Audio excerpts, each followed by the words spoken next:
Selamat malam, kami dari kelompok 4 akan mempresentasikan makalah tugas analisis laporan keuangan tentang sumber dan penggunaan modal kerja. Kami dari kelompok 4, saya Helmi Ambarani Kore, saya Yosinta Walu Jaramone, saya Martin Jamiga, saya Christian Jumafes Maifa, saya Rahmawati AS Gago.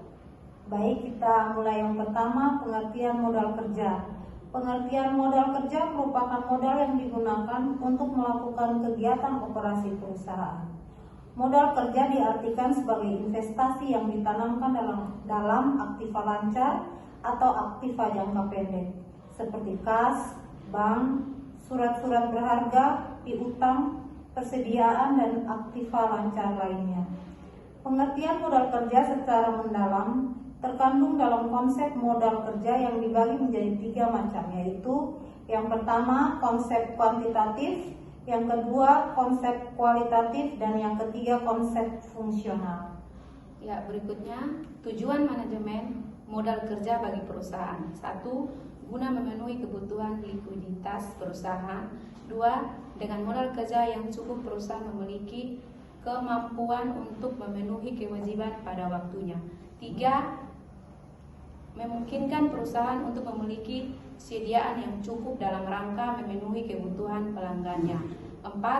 Memungkinkan perusahaan untuk memperoleh tambahan dana dari para kreditor apabila rasio keuangannya memenuhi syarat. 5. Memungkinkan perusahaan memberikan syarat kredit yang menarik minat pelanggan dengan kemampuan yang dimilikinya. 6. Guna memaksimalkan penggunaan aktiva lancar guna meningkatkan penjualan dan laba. 7. Melindungi diri apabila terjadi krisis modal kerja akibat turunnya nilai aktiva lancar serta tujuan lainnya. Ada beberapa faktor yang dapat mempengaruhi modal kerja. Pertama, jenis perusahaan. Kedua, syarat kredit. Ketiga, waktu produksi. Keempat, tingkat perputaran sediaan. sumber modal kerja. Sumber-sumber dana untuk modal kerja dapat diperoleh dari penurunan jumlah aktiva dan kenaikan pasifa. Berikut ini beberapa sumber modal kerja yang dapat digunakan, yaitu 1. Hasil operasi perusahaan. 2. Keuntungan penjualan surat-surat berharga. 3. Penjualan saham. 4. Penjualan aktiva tetap. 5. Penjualan obligasi. 6. Memperoleh pinjaman dana hibah dan sumber lainnya. Yang terakhir, penggunaan modal kerja.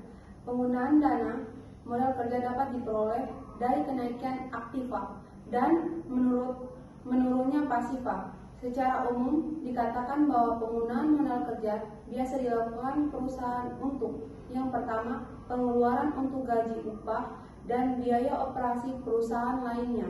Yang kedua, pengeluaran untuk membeli bahan baku atau barang dagangannya. Yang ketiga, menutupi kerugian akibat penjualan surat berharga. Yang keempat, pembentukan dana. Yang kelima, pembelian aktiva tetap, tanah, bangunan, kendaraan, mesin, dan lain-lainnya. Yang kelima, pembayaran hutang jangka panjang, obligasi, hipotek, utang bank jangka panjang. Yang keenam, pembelian atau penarikan kembali saham yang beredar. Yang terakhir, pengembalian uang atau barang untuk kepentingan pribadi dan penggunaan lainnya. Sekian presentasi kelompok kami kelompok 4, atas perhatiannya diucapkan terima kasih.